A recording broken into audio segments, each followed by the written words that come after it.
Profesor Cristian Cáceres y Fuentes, encargado del curso de Teoría del Estado y Ciencia Política de la Universidad Autónoma del Perú. Muy buenos días, les saluda Catherine Baldeón. El día de hoy vamos a exponer el tema problemática de la unicameralidad y la bicameralidad. Aquí le presento la carátula junto con los integrantes del grupo. En esta oportunidad es grato dirigirme a usted para exponerle lo siguiente. Como punto número 1 tenemos a los antecedentes. La unicameralidad significa tener un solo cuerpo legislativo, mientras que la bicameralidad implica tener dos. En el Perú se discute si mantener un solo cuerpo legislativo o volver a tener dos. La bicameralidad y la unicameralidad tienen raíces históricas profundas y han sido implementadas en diferentes momentos y contextos a lo largo de la historia. Según la historia, la bicameralidad tiene su origen en la antigua Grecia, donde ciudades como Atenas tenía sistema legislativo, que incluían una asamblea y un consejo de ancianos. Por otro lado, existía el Senado y la Asamblea Popular en la República Romana. El Senado estaba compuesto por líderes aristocráticos y políticos, mientras que la Asamblea Popular representaba a los ciudadanos comunes. Y en varios estados europeos, durante la Edad Media, la Cámara Alta era la que representaba a la nobleza y a la iglesia, y las cámaras bajas eran las que representaban a los ciudadanos comunes. Con respecto a la unicameralidad, es un sistema de organización de poder legislativo en la cual la función legislativa está concentrada en un solo cuerpo, es decir, que el Parlamento o la Asamblea Unicameral consiste en un único órgano legislativo que está encargado de proponer, de discutir, de modificar y de aprobar leyes. Pues aquí no hay un poder legislativo en dos cámaras como ocurre con el sistema bicameral. En la historia, durante la Revolución Francesa, se estableció un sistema unicameral. Durante la historia, la Revolución Francesa, se estableció un sistema unicameral, con la Asamblea Nacional como un único cuerpo legislativo. Este fue un ejemplo temprano de unicameralidad en un Estado moderno. Así también varios países han optado históricamente por sistemas unicamerales, como por ejemplo Suecia y Nueva Zelanda han tenido parlamentos unicamerales por ciertos periodos de su historia. Por lo tanto, la bicameralidad como la unicameralidad han evolucionado a lo largo de la historia como respuestas a las necesidades políticas y sociales de cada periodo. La elección entre estos sistemas depende de diversos factores, incluyendo la tradición política, la estructura del Estado, las preferencias culturales y constitucionales de cada país. Como segundo punto tenemos a la base legal. El texto aborda aspectos fundamentales de la organización legislativa y el funcionamiento del Congreso del Perú según la Constitución Política. El artículo 164 en el Congreso está integrado por dos cámaras, el Senado y la Cámara de Diputados.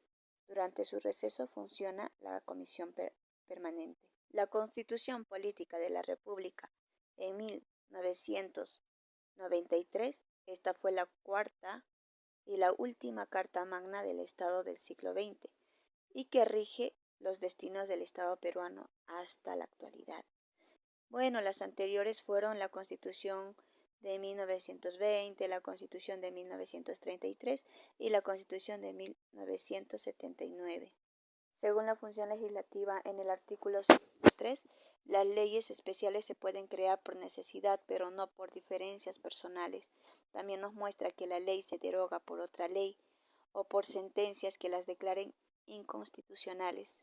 En cuanto al Poder Ejecutivo, según el artículo 117, durante su mandato, el presidente de la República solo puede ser acusado por traición a la patria al obstaculizar elecciones, al disolver el Congreso en casos previstos, o impedir el funcionamiento de órganos electorales. Y en el artículo 118 nos muestra sobre las funciones del presidente, que representará al Estado local e internacionalmente, mantener el orden interno y la seguridad nacional, convocar elecciones y entre otros. Por aquí tenemos la formación y la promulgación de leyes. Por ejemplo, en el artículo 107, el presidente como los congresistas pueden proponer leyes. Y en el artículo 108, una vez aprobada la ley, se envía al presidente de la República para que la promulgue en un plazo máximo de 15 días. Si el presidente no lo hace, lo hará el presidente del Congreso o la comisión permanente. Por aquí también tenemos al Poder Judicial, tenemos al Consejo de Ministros. En el artículo 129, según el Consejo de Ministros, el presidente del Consejo o uno, por lo menos, ¿no?, de los ministros debe concurrir periódicamente a las sesiones plenarias del Congreso para la estación de preguntas. Por otro lado, tenemos a las relaciones con el Poder Legislativo. Según el artículo 130, el presidente del Consejo de Ministros y otros ministros deben presentarse ante el Consejo dentro de los primeros 30 días para discutir la política del gobierno, ¿no?, y puedan solicitar una cuestión de confianza si es necesario. Y en el artículo 135, cuando se elige un nuevo Congreso, puede censurar al Consejo de Ministros o negarle la confianza, después de que el presidente del Consejo informe sobre las acciones del gobierno durante el periodo sin Congreso. Durante este periodo, el Poder Ejecutivo emite decretos de urgencia que deben ser derivados por la Comisión Permanente y luego presentados al Congreso. Y en el artículo 136, si las elecciones no se realizan a tiempo, ¿no?, el Congreso disuelto se reúne automáticamente para recuperar sus poderes y destruye al Consejo de Ministros. La Defensoría del Pueblo es autónoma y su estructura nacional se establece por ley orgánica. En el artículo 161, el defensor del pueblo es elegido y destituido por el Congreso. Nos dice que debe ser abogado y tiene que tener al menos 35 años. Su cargo dura 5 años y no está sujeto a mandato imperativo, se podría decir.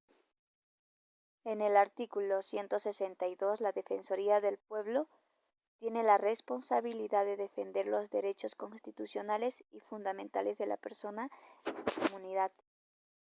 Supervisa que la administración estatal cumpla con sus deberes y preste servicios públicos adecuadamente. Y en el Consejo Nacional de la Magistratura, en el artículo 150, el Consejo Nacional de la Magistratura tiene la responsabilidad de seleccionar y designar jueces y fiscales. Bueno, como tercer punto tenemos el análisis. En cuanto a análisis, vamos a ver la realidad social y la realidad jurídica. Veamos la realidad social a nivel mundial. Aproximadamente 80 países tienen un sistema legislativo con 2 cámaras, conocidos como bicameralismo. Este tipo de sistema es común en países grandes y federales con sistemas presidenciales. En cambio, el unicameralismo tiene una sola cámara legislativa y es más frecuente en países pequeños y centralizados con un sistema parlamentario.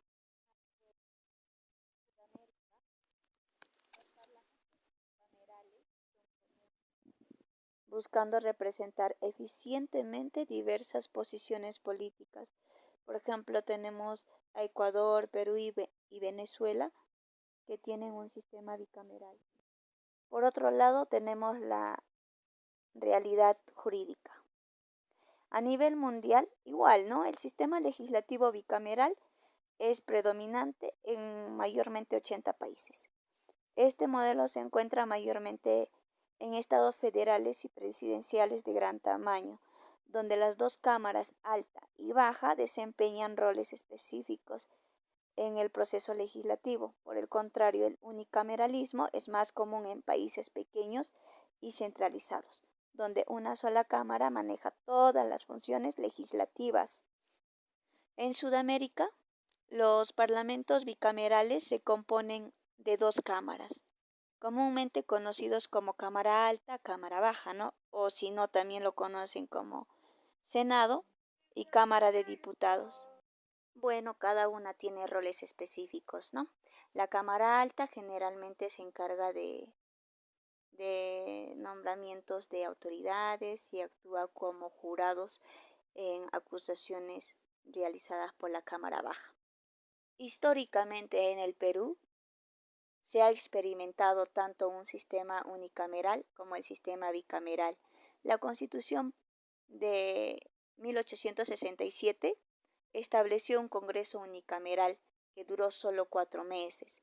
La Constitución actual de 1993 inicialmente definió un Congreso unicameral, pero este año, el 2024, se aprobó el retorno a la bicameralidad con 60 senadores y 130 diputados, aunque la ciudadanía había rechazado previamente esta propuesta en un referéndum del 2018.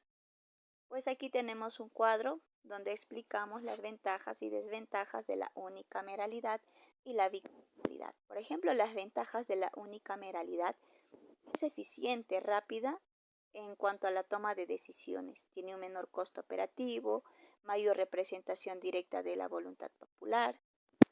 Aquí ponemos las ventajas de la bicameralidad.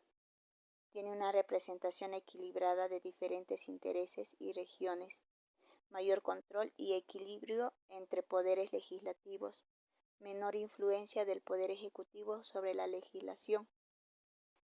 En cuanto a las desventajas de la unicameralidad, tiene una menor capacidad de representación regional, menor oportunidades para debates profundos y revisión detallada de leyes, menor control y de poderes. Y las desventajas de la bicameralidad: una posible lentitud en la aprobación de leyes debido a la necesidad de conciliar ambas cámaras, un mayor costo operativo debido a la estructura dual, puede ser susceptible a cambios bruscos de opinión política. Como cuarto punto, las conclusiones.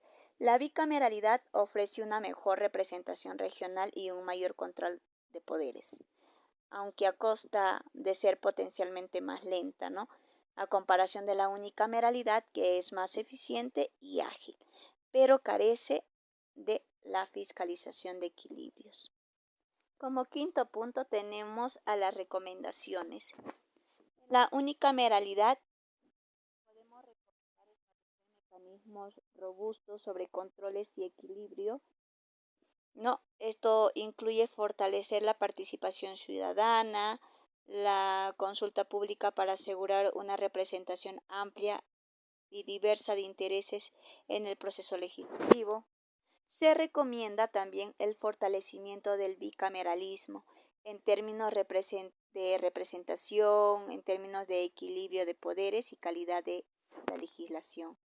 Se recomienda que los países que elijan este modelo refuercen la colaboración y coordinación entre sus cámaras legislativas. Esto garantiza que ambos cuerpos trabajen de manera efectiva para la representación de los intereses de toda la sociedad. Como punto número 6 terminamos con las referencias de nuestro informe legal. Muchas gracias.